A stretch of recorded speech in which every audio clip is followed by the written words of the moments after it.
नमस्कार दोस्तों, आज हम 12वीं कक्षा के प्रथम अध्याय आवृतबीजी पादपों में जनन के बारे में अध्ययन करेंगे।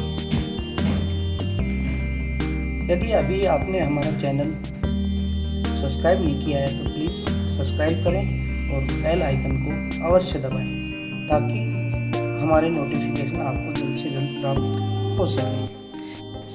अब हम देखते हैं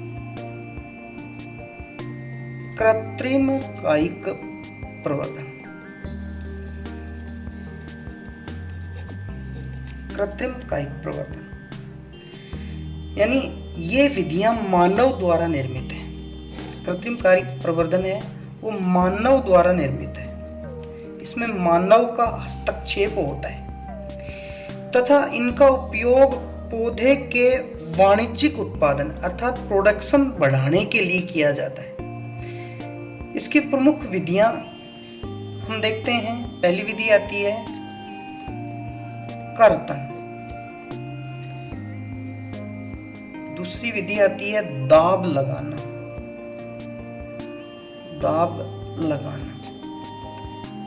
लेयरिंग जिसको बोलते हैं। तीसरी विधि होती है रोपण। कृत्रिम कायिक प्रवर्धन की मुख्यतः 3 विधियां हैं। कर्तन, कटिंग जिसको हम बोलते हैं, कटिंग बोल देते हैं, ये दाब लगाना, लेयरिंग, और ये ग्राफ्टिंग। 3 विधियां, कटिंग, लेयरिंग और ग्राफ्टिंग। अब देखो कर्तन को समझते हैं। पहली को कर्तन यानी काटना। जैसे इसका पहला टाइप आता है स्तंभ कर्तन। 2 तरीके से होता है ये, स्तंभ कर्तन, और दूसरा होता है मूल कर्तन।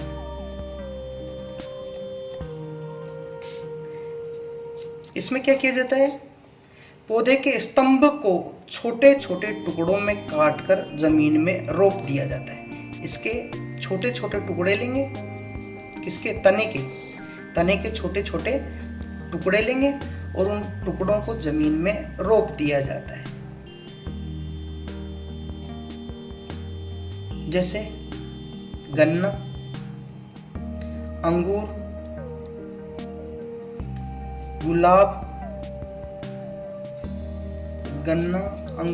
गुलाब आदि।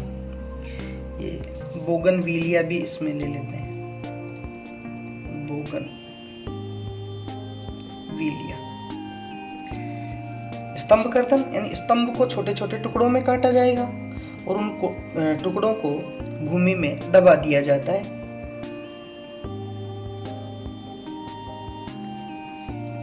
दूसरा आता है, पहला टाइप हो गया, दूसरा टाइप मूल कर्तन। इसमें क्या करेंगे, मूल के, जैसे यहाँ पे तो स्तंभ तना होता है, उस तने को छोटे छोटे ऐसे टुकड़ों में काटा। यहाँ पे जड़ लेंगे, जैसे ये जड़ है, इस जड़ को छोटे छोटे टुकड़ों में काट दिया और इन छोटे छोटे टुकड़ों को भूमि में दबा दिया। अब ये जो टुकड़े हैं ये आगे चल करके नए पौधे का निर्माण कर लेते हैं। जैसे नींबू में, अमरूद में, सेब, चेरी, इनके अंदर मूल कर्तन के द्वारा क्या किया जाता है, नए पौधों का निर्माण किया जाता है। मूल कर्तन के अंतर्गत मूल के टुकड़ों को सामान्यतया अपन क्या करते हैं, ऊर्ध्व स्थिति में, यानी खड़ी स्थिति में, ऐसे ऊर्ध्व स्थिति में लगाया जाता है ताकि शीर्ष के ऊपर पाई जाने वाली जो अपस्थानिक कलिकाएं हैं वे प्रस्फुटित होकर के क्या करेंगे, ऊर्ध्व ऐसे लगा देंगे। इसमें तो गन्ने को अपन ऐसे भी डाल सकते हैं, जैसे पेन है, पेन की तरह ऐसे भी डाल सकते हैं, क्योंकि गन्ने के ऊपर गांठें पाई जाती हैं, उन गांठों से प्रवर्ध निकल आते हैं। लेकिन मूल कर्तन में सामान्यतः मूल को ऐसे ऊर्ध्व स्थिति में, खड़ी स्थिति में लगाया जाता है ताकि उसके शीर्ष के ऊपर, इस शीर्ष भाग के ऊपर पाई जाने वाली जो अपस्थानिक कलिकाएं हैं वो प्रस्फुटित होकर के नए पौधे का निर्माण कर ले। दूसरा होता है दाब लगाना। दाब लगाना इसको हम लेयरिंग बोलते हैं। Layering layering. इस विधि के अंदर स्तंभ या शाखा को, लेयरिंग के अंदर स्तंभ यानी तना या इसकी जैसी शाखा है, इसको मातृ पौधे से अलग किए बिना मूल को तने को और शाखा, ये स्तंभ हो गए और ये हो गई शाखा, इनको मूल पौधे से अलग किए बिना उनमें अपस्थानिक जड़ों का निर्माण किया जाता है, अपस्थानिक जड़ें बनाई जाती हैं। अब लेयरिंग के लिए 3 विधियां हैं मुख्यतया। पहला है टीला दाब। टीला दाब, टीला दाब में तने की झुकी हुई शाखा को जमीन में दबा दिया जाता है। ये तना है और इसकी झुकी हुई ऐसे जो शाखाएं हैं, ये झुकी हुई जैसे ऐसे, इसको हम क्या करेंगे, थोड़ा सा ऐसे दबा देंगे। ये भूमि के अंदर ऐसे दबा दिया, ये भूमि है, इस भूमि के अंदर दबा दिया जाता है। दबाते समय ये ध्यान में रखा जाता है कि एक या एक से अधिक जो पर्व संधियां हैं वो जमीन में दब जाए। ये पर्व संधि यहाँ पे ऐसे गांठ टाइप में होती है, पर्व संधियां वो जमीन के अंदर रहें, मतलब ये बहुत जरूरी है। अगर पर्व संधियां जमीन में नहीं होंगी तो उनसे जड़ें नहीं निकल पाएंगी। तो ये जरूरी है कि दबाते समय ये जरूर ध्यान रखा जाएगा कि जमीन में दबे हुए भाग में एक या एक से अधिक पर्व संधियां जरूर होनी चाहिए। और जो ऊपर वाला भाग है, शीर्ष वाला भाग, इसको हम भाई जमीन से बाहर रखेंगे। कुछ समय के बाद जमीन का जो गड़ा हुआ भाग है, नीचे का भाग है, इस भाग से जड़ें निकल आएंगी। जड़ें निकल आती हैं, अपस्थानिक जड़ें बन जाएंगी और उचित समय के बाद इसको मुख्य पौधे से अलग करके और इस मिट्टी के पिंड सहित इसको अलग कर लिया जाएगा और अलग करके दूसरे जगह पे बो दिया जाएगा। दोबारा समझना, जैसे ये पौधा है, इस पौधे की ये झुकी हुई ऐसे शाखाएं, इन शाखाओं को भूमि के नीचे ऐसे दबा दिया जाएगा और कुछ भाग तो भूमि के अंदर दबा रहेगा और कुछ भाग वायु में रहेगा। ठीक है, और दबाते समय ये जरूर ध्यान रखना है कि इस भाग के ऊपर एक या एक से अधिक पर्व संधियां जरूर हो। अब यहाँ पे अपन ने मिट्टी का ऐसे टीला टाइप में बना देंगे, ऐसे मिट्टी का टीला बना दिया। अब क्या किया जाएगा, इसको गीला रखा जाएगा, पानी डाल के गीला रखा जाएगा। अब इन पर्व संधियों से क्या निकलेंगी, ऐसे जड़ें निकल आएंगी और अपस्थानिक जड़ें निकलने के बाद अर्थात उचित समय बाद इसको मुख्य पौधे से अलग कर लिया जाएगा और दूसरी जगह पे बो दिया जाता है। इसके उदाहरण हैं चमेली, मोगरा। चमेली, मोगरा, देखो इसको यहाँ तक एक बार दोबारा समझते हैं। प्राकृतिक कायिक जनन पढ़ रहे थे।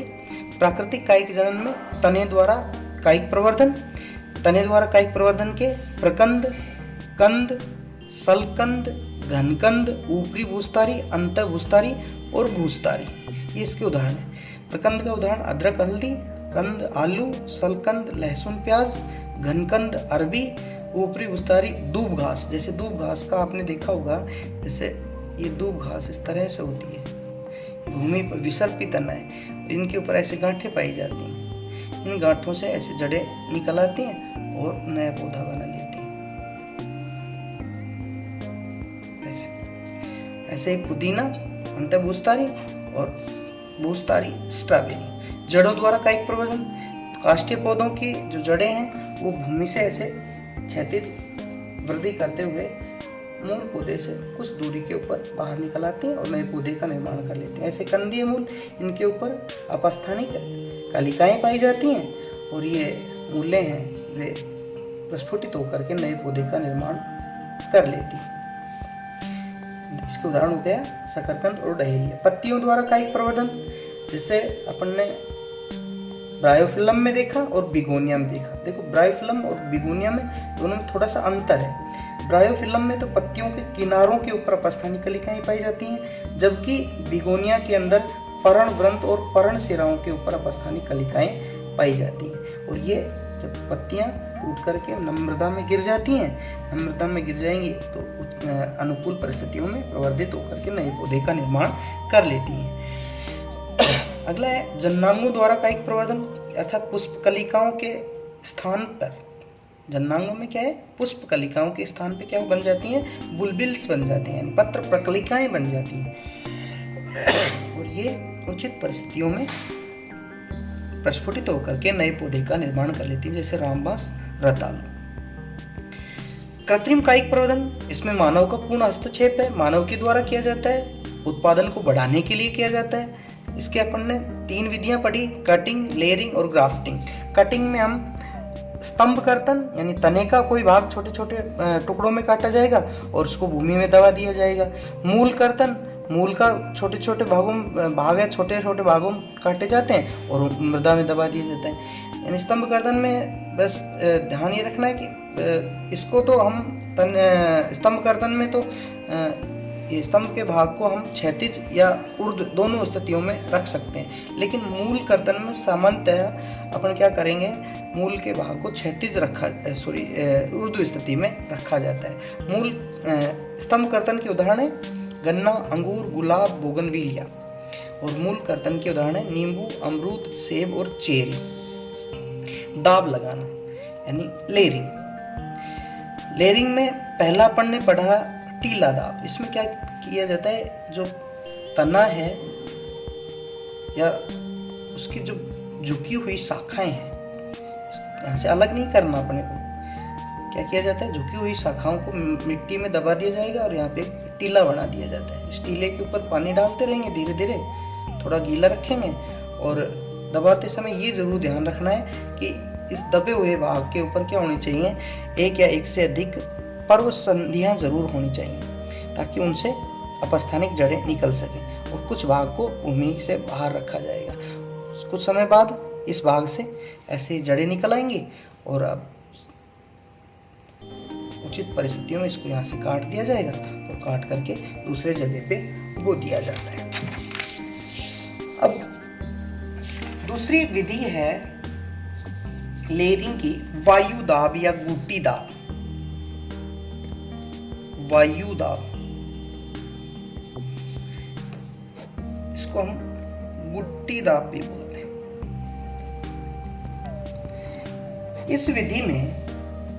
इस विधि का उपयोग है वृक्षों में किया जाता है। वृक्षों में किया जाता है जिनकी शाखाएं मोटी होती हैं। जिनकी शाखाएं कैसी होती हैं, मोटी होती हैं। इस विधि में शाखा के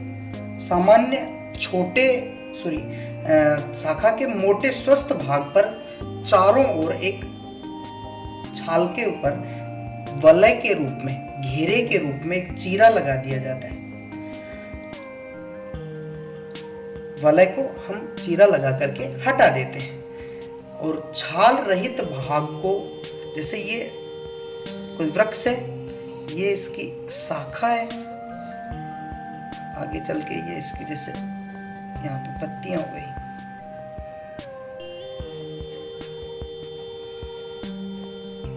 ये पत्तियां हो गई। अब इस शाखा के ऊपर ऐसे अपन गोलाई में चीरा लगा देंगे, ऐसे राउंड। अब इस चीरा लगा करके यहाँ से इस छाल को हटा दिया जाएगा और हटाने के बाद, छाल हटाने के बाद इस छाल हटे हुए भाग को मोस, गीली मिट्टी, मोस ले सकते हैं, गीली मिट्टी ले सकते हैं, रुई ले सकते हैं, उसके द्वारा इसको चारों ओर से ढक दिया जाता है, जो इस भाग को आगे चल के नम रखेंगे। और ऊपर वाली शाखाएं हैं, उनके ऊपर कोई बर्तन है या मटकी टाइप में, ऐसे हम क्या करेंगे, बांध देंगे। यहाँ पे जैसे ये बांध, इसमें पानी डाल दिया जाता है और यहाँ से कोई रस्सी वगैरह ऐसे इसके चारों ओर ऐसे लटका दी जाती है, ताकि रस्सी के सारे जो पानी है उसकी बूंदें आएंगी और इसको भाग को गीला रखती हैं। 4 से 8 सप्ताह, इसको हम गुटी या दाब बोलते हैं, गुटी लगाना या दाब लगाना बोलते हैं इस ढके हुए भाग को, ठीक है। अब 4 से 8 सप्ताह के बाद में इस भाग से जड़ें निकल आती हैं। अब इस शाखा को यहाँ से काट लिया जाएगा काट करके इसे नम मृदा के अंदर दूसरी जगह पर इसको बो दिया जाता है या रोप दिया जाता है मिट्टी में। इसको हम बोलते हैं वायु दाब या गुट्टी दाब। दोबारा समझो, वायु दाब या गुट्टी दाब। ये सामान्यतः वृक्षों में किया जाता है, जिनकी शाखाओं को हम मोड़ तो सकते नहीं है। अब ऊंची शाखाएं हैं तो उनको क्या करेंगे, इस भाग के ऊपर एक राउंड के रूप में, घेरे के रूप में एक चीरा लगाएंगे और चीरा लगा करके इस भाग से छाल हटा दी जाएगी और छाल हटे हुए भाग को मोस, गीली मिट्टी या रुई से ढक दिया जाएगा।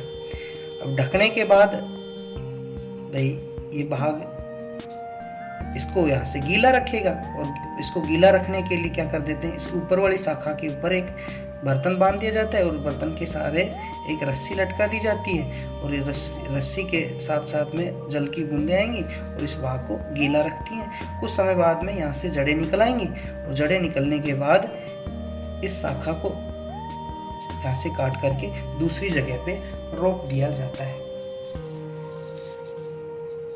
तीसरा होता है रोपण।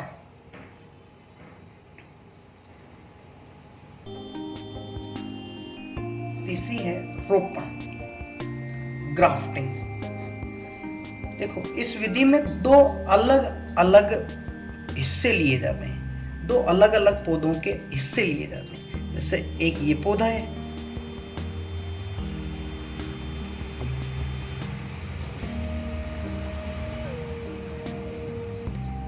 ये इसकी जड़ें हैं। एक ये पौधा है,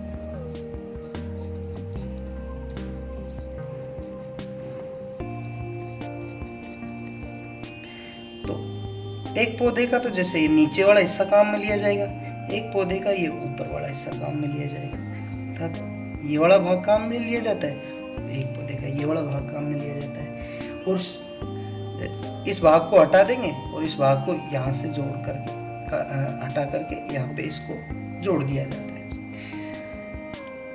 और ये जोड़ करके एक नए पौधे का निर्माण कर लेते हैं। अब देखो, जो पौधे का मतलब अच्छे गुण वाला भाग होता है, जिसको रोपा जाता है, जिसको आधार के ऊपर लगाया जाता है, उसे हम कलम बोलते हैं। और जो निम्न गुण वाला जो हिस्सा है, जो पौधे का आधार भाग बनता है, उसे हम स्कंद कहते हैं। स्कंद अर्थात हम कह सकते हैं कि अच्छी किस्म के पौधे के उस भाग को जिसका रोपण किया जाता है, उसे हम कलम या सेक्शन कहते हैं। और दूसरा निम्न गुण वाला स्थानीय पौधा जिस पर कलम लगाई जाती है, जो नए पौधे का आधार बनता है, जो नए पौधे का ये आधार बनेगा, इसको हम स्कंद या स्टोक कहते हैं। STOC, स्टोक। अच्छे गुण वाला पौधा जिसका रोपण किया जाता है उसे हम कलम कहते हैं। निम्न गुण वाला स्थानीय पौधा जिसके ऊपर कलम लगाई जाती है, उसे हम क्या बोलते हैं, स्कंद कहते हैं। अब ये दोनों आपस में जुड़ जाएंगे और जुड़ करके नए पौधे का निर्माण कर लेते हैं। अब रोपण की कई विधियां हैं। एक तो होती है विहिप या जीभी या जिव्यारोपण।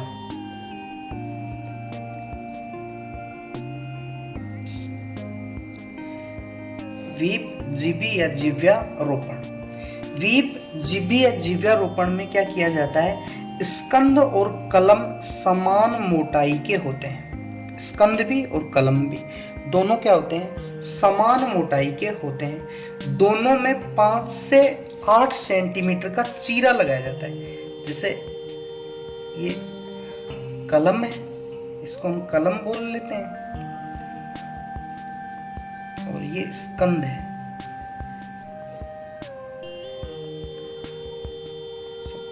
दोनों की साइज सेम सी होती है। इनमें 5 से 8 सेंटीमीटर का चीरा लगाया जाता है।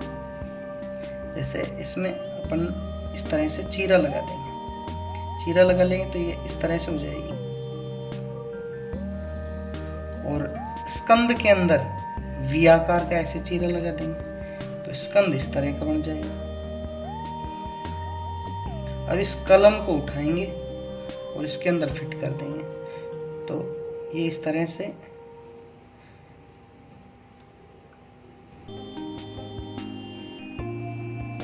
अब इसको क्या किया जाता है, चारों तरफ से बांध दिया जाता है कस करके। अब ये इन दोनों की एधाएं हैं, दोनों के आपस में जो ऊतक हैं वो संपर्क में आ जाएंगे और संपर्क में आने के बाद में आपस में जुड़ करके नए पौधे का निर्माण कर लेते हैं। दूसरी है इसकी फच्चर रोपण। फच्चर रोपण, इसमें स्कंद व कलम का व्यास समान होता है। स्कंद में वी आकार का चीरा लगाते हैं, जबकि कलम में वेज के आकार का चीरा लगाया जाता है। इन दोनों के जो फच्चर हैं वो क्या हो जाते हैं, एक दूसरे से जुड़ जाते हैं। जैसे हम इस तरह से समझ सकते हैं, फच्चर में दोनों एक साइज के हैं। जैसे ये कलम वाला भाग है, तो इसमें इसको अपन इस तरह से काट लेते हैं।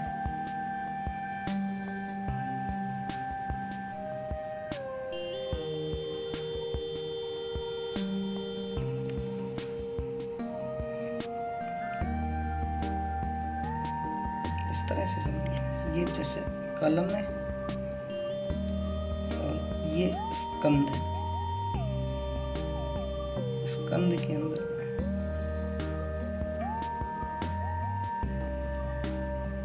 इस तरह से ये चीजें लगा के अब एक दूसरे के अंदर ये ऐसे फिट कर दिए जाएंगे और फिट करके दोनों को आपस में बांध दिया जाता है। तीसरा टाइप है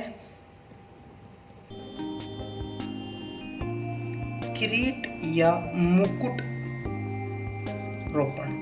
किरीट या मुकुट रोपण, इसमें स्कंद की मोटाई होती है वो कलम से कई गुना ज्यादा होती है। स्कंद की मोटाई है वो कलम से कई गुना ज्यादा होती है।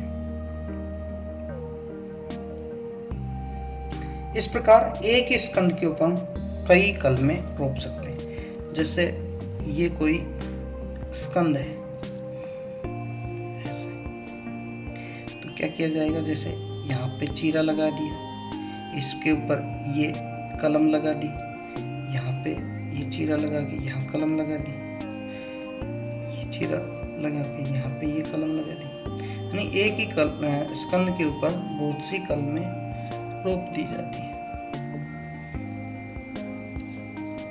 ठीक है।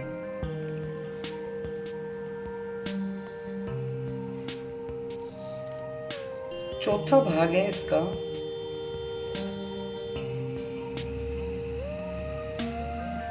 कलिका रोपण। इस विधि में कलिकाओं का रोपण किया जाता है। स्कंद की छाल में टी आकार का चीरा लगाकर उसमें कलम की कलिका को रोप दिया जाता है। इसके बाद उस कटे हुए भाग को कसकर के बांध दिया जाता है। इस कहने का मतलब ये है, जैसे ये स्कंद है, इसके ऊपर टी आकार का ऐसे चीरा लगाएंगे, चीरा लगा दिया ऐसे, फिर स्कंद ये स्कंद के रूप में काम आ जाएगा। अब कलम लेके आएंगे, वो कलम भी इसी तरह से फिट हो जाएगी, इसमें इस तरह से फिट हो जाएगी और ये बाहर निकली रहेगी ऐसे। अब ये आगे चल करके नए पौधे का निर्माण कर लेती है। हाँ, तो देखिए लेयरिंग के अंदर अपन ने ग्राफ्टिंग के अंदर अपन ने 4 तरीके पढ़े। एक वीप या जीवी रोपण, इसमें क्या किया जाता है, कलम और स्कंद दोनों की मोटाई समान होती है। कलम के अंदर अपन वेज आकार का चीरा लगा लेते हैं और स्कंद में हम वी आकार का चीरा लगा देते हैं और एक दूसरे को इसके एक दूसरे पे फिट करके बांध दिया जाता है। फच्चर रोपण में क्या किया जाता है, इनका भी व्यास समान होता है और इनके ऊपर इस तरह से चीरे लगा करके एक दूसरे में फिट करके बांध दिए जाते हैं। किरीट या मुकुट रोपण में इसमें क्या होता है, जो स्कंद होता है, स्कंद, इसकी मोटाई कलम से कई गुना ज़्यादा होती है, ये बहुत मोटा होता है और कल इसके एक ही स्कंद के ऊपर बहुत सी कलमें रोप दी जाती हैं। चौथा टाइप अपन ने पढ़ा कलिका रोपण। इसमें क्या किया जाता है, जो मूल पौधा है जैसे इस पौधे के तने के ऊपर चीरा लगा लेंगे। जैसे हम ये समझ सकते हैं, यहाँ पे अपन टी आकार का चीरा लगा लिया और इस चीरे के ऊपर ऐसे ही कलम के अंदर भी टी आकार का चीरा लगा लिया और एक दूसरे को ऐसे लगा के सेट करके और चारों तरफ से बांध दिया जाता है। ये आवृत बीजी पादपों में हमने कुछ तरीके पढ़े अलैंगिक जनन।